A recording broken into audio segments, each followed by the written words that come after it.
എല്ലാവർക്കും tech ലേമത്തിലെ show നമ്മൾ discuss ചെയ്യാൻ പോകുന്നത് നമ്മുടെ ഇന്ത്യയിൽ പുതിയതായിട്ട് ഇറങ്ങാൻ പോകുന്ന ഓപ്പോയുടെ ഒരു പുതിയ ഫോണിനെ കുറിച്ചാണ്. ഓപ്പോ K13 ടർബോ എന്നാണ് സ്മാർട്ട് ഫോണിന്റെ പേര്. നമുക്കൊരു ഓഗസ്റ്റ് ഫസ്റ്റ് ആ വീക്കിൽ, ഒരു ഫസ്റ്റ് അല്ലെങ്കിൽ സെക്കൻഡ് വീക്കിലൊക്കെ ഇറങ്ങാനുള്ള ചാൻസ് കൂടുതലാണ് ഈ സ്മാർട്ട് ഫോൺ.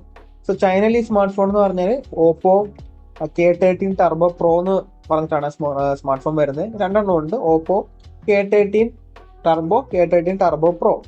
അതിൽ K13 ടർബോ എന്ന് പറഞ്ഞ ഫോൺ നമ്മുടെ ഡിമെൻസിറ്റി 8450 വെച്ചാണ് ചൈനയിൽ വരുന്നത്. അതിന്റെ ടർബോ പ്രോ വെർഷൻ നമ്മുടെ സ്നാപ്ഡ്രാഗൺ 8s Gen 4 വെച്ചാണ് വരുന്നത്.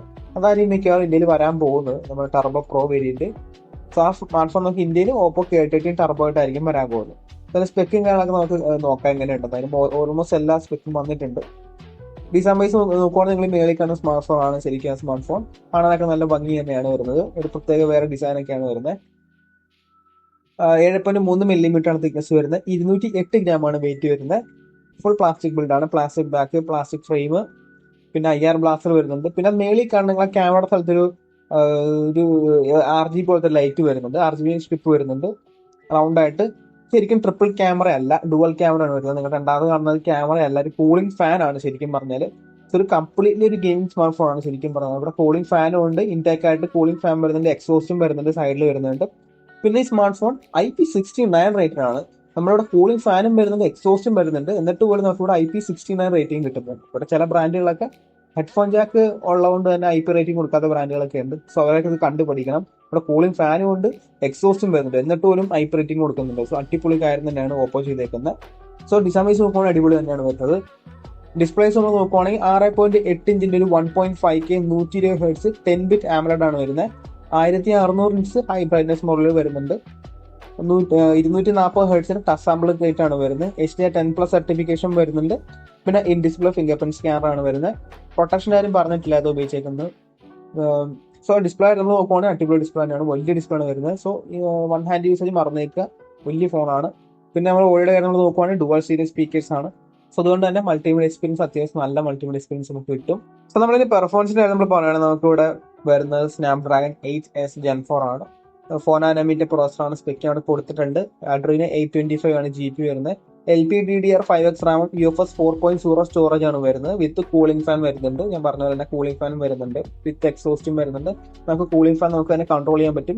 ഓപ്പോ തന്നെ സ്മാർട്ട് ഷിഫ്റ്റ് ഉണ്ട്, ഓട്ടോമാറ്റിക്കലി ഫാൻ കൺട്രോൾ ചെയ്യാം, അല്ലെങ്കിൽ പിന്നെ ഫുൾ സ്പീഡായിട്ട് റൺ ചെയ്യുകയും ചെയ്യാം. രണ്ട് ഓപ്ഷൻ നമുക്ക് കിട്ടുന്നുണ്ട്. സോ ഗെയിമേഴ്സിന് പറ്റിയ സ്മാർട്ട് ഫോൺ ആണ്, പൊളിയായിരിക്കും, നല്ല കൺസിസ്റ്റന്റ് പെർഫോമൻസ് കിട്ടും. ത്രോട്ടിലിംഗ് ടെസ്റ്റ് ഒക്കെ 73% ഒക്കെയാണ് ത്രോട്ടിലിംഗ് വരുന്നത് 8s Gen 4. നല്ല ആന്റിറ്റി സ്കോറും വരുന്നുണ്ട്. 20,25,384 ടോട്ടൽ സ്കോർ വരുന്നത്. CPU 4,83,839, GPU 8,48,26 ആണ് വരുന്നത്. സോ ടോപ്പ് നോച്ച് പെർഫോമൻസ് ആണ്. OS നമ്മൾ നോക്കുവാണെങ്കിൽ ColorOS 15 ആയിരിക്കും വരാൻ പോകുന്നത്. Android 15 എക്സ്പെക്ടഡ് 3 വർഷത്തെ ആൻഡ്രോയിഡ് അപ്ഡേറ്റ്, 4 വർഷത്തെയാണ് എക്സ്പെക്ട് ചെയ്യുന്നത്. ColorOS എന്ന് പറയുന്നത് ശകലം കോൺട്രവേഴ്സും കാര്യങ്ങളൊക്കെ ഉണ്ട്, അത്ര ക്ലീൻ ആയിട്ടുള്ള UI അല്ല. എന്നാൽ പോലും നമുക്ക് കുറച്ച് പണി പെട്ട് കഴിഞ്ഞാൽ ക്ലീൻ ആക്കി എടുക്കാൻ പറ്റും. പ്രത്യേകിച്ച് ഒപ്റ്റിമൈസ്ഡ് ആയിട്ടുള്ള UI തന്നെയാണ് വരുന്നത്. നെക്സ്റ്റ് ഒരു ഡിസപ്പോയിന്റ്മെന്റ് ആയിട്ടുള്ള കാര്യമാണ് ഈ സ്മാർട്ട് ഫോണിന്റെ ക്യാമറാസ് അത്ര ഇമ്പോർട്ടന്റ് അല്ല. ശരിക്കും പറഞ്ഞാൽ അത്ര ഇമ്പോർട്ടൻസ് കൊടുത്തിട്ടില്ല ഓപ്പോ ശരിക്കും ഇതിന്. അത് നമുക്ക് കാണാനും പറ്റും. പ്രൈമറി നമുക്ക് ഒരു 50 മെഗാ പിക്സൽ f1.2 ആപ്പർച്ചർ വരുന്ന ക്യാമറയാണ്. OIS സപ്പോർട്ട് ചെയ്യുന്നുണ്ട്. 4K 60 FPS ആണ് മാക്സ് റെക്കോർഡ് ചെയ്യാൻ പറ്റുന്നത്. സെക്കൻഡ് നമുക്ക് വരുന്നത് 2 മെഗാ പിക്സൽ സെൻസർ ആണ് വരുന്നത്. പിന്നെ സെൽഫിയും വളരെ മോശമാണ്. ഒരു 16 mega pixel f2.4 selfie camera 1080p 30 FPS max record ചെയ്യാൻ പറ്റത്തുള്ളൂ. സോ ക്യാമറ ഇതിന് അത്ര ഒരു ഇമ്പോർട്ടന്റ് ഫാക്ടർ അല്ല ഈ സ്മാർട്ട് ഫോണിന്റെ. ഒരു പ്യൂർലി ഒരു ഗെയിമിംഗ് സ്മാർട്ട് ഫോൺ തന്നെയാണ്, ഗെയിമേഴ്സിന് പറ്റിയ സ്മാർട്ട് ഫോൺ ആണ് ശരിക്കും പറഞ്ഞത്. ക്യാമറ നോക്കിയിട്ട് ഒരു സ്മാർട്ട് ഫോൺ എടുക്കണ്ട.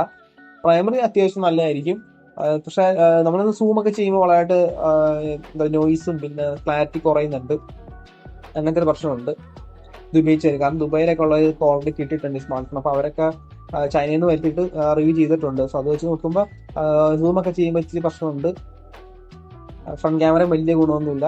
ഇപ്പോൾ ഞാൻ പറഞ്ഞു ക്യാമറ അത്രയ്ക്കൊരു ഇമ്പോർട്ടന്റ് കൊടുത്തിട്ടില്ല ഓപ്പോയിൽ. ബാറ്ററി നമ്മൾ നോക്കുവാണെങ്കിൽ 7000 mAh സിലിക്കൺ കാർബൺ ബാറ്ററിയാണ് വരുന്നത്. 80 വാട്ട് ചാർജർ ബോക്സിൽ കിട്ടും. 100% ഒരു മണിക്കൂർ ഉണ്ടാവും. സോ ബാറ്ററി കാര്യത്തിൽ നല്ല സ്പെക്ക് തന്നെയാണ് ഓപ്പോ കൊടുത്തേക്കുന്നത്, അടിപൊളി തന്നെയാണ് വരുന്നത്. കണക്ടിവിറ്റി നമ്മൾ നോക്കുവാണെങ്കിൽ 5G ആണ്, 10 5G ബാൻഡിങ്ങാണ് വരുന്നത്. പിന്നെ Wi-Fi 7 വരുന്നുണ്ട്, ബ്ലൂടൂത്ത് 5.4 വരുന്നുണ്ട്, NFC വരുന്നുണ്ട്. ചൈനയിൽ ഇന്ത്യയിൽ വരുമ്പോൾ എടുത്ത് കളയുമെന്ന് എനിക്കറിയത്തില്ല. പിന്നെ IR ബ്ലാസ്റ്റർ വരുന്നുണ്ട്. പിന്നെ USB Type-C 2.0 ആണ് വരുന്നത്. സോ USB Type-C 2.0 ആണ്. ഗെയിമിംഗ് സ്മാർട്ട് ഫോൺ ആയതുകൊണ്ട് USB 3.0 അല്ലെങ്കിൽ Gen 1 ഒക്കെ കൊടുക്കായിരുന്നു, വിത്ത് ഡിസ്പ്ലേ പോർട്ട് കൊടുക്കായിരുന്നു, ഡിസ്പ്ലേ ഔട്ട് കൊടുക്കായിരുന്നു, കൊടുത്തില്ല.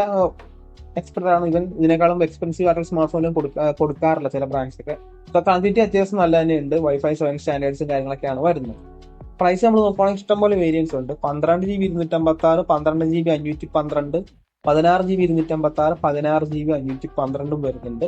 സോ ഇന്ത്യയിൽ ഇത്രയും വേരിയൻസ് വരുമെന്ന് എനിക്കറിയില്ല. മേ ബി 12GB 256 അല്ലെങ്കിൽ 12GB 512, 12 256 ഒക്കെയാണ് വരാൻ ചാൻസ് കൂടുതൽ. അങ്ങനെ വെച്ച് നോക്കുകയാണെങ്കിൽ 30 to 37K ആ റേഞ്ചാണ് ചാൻസ് കൂടുതൽ. 30 to 37, 38K ആ റേഞ്ചാണ് ചാൻസ് കൂടുതൽ.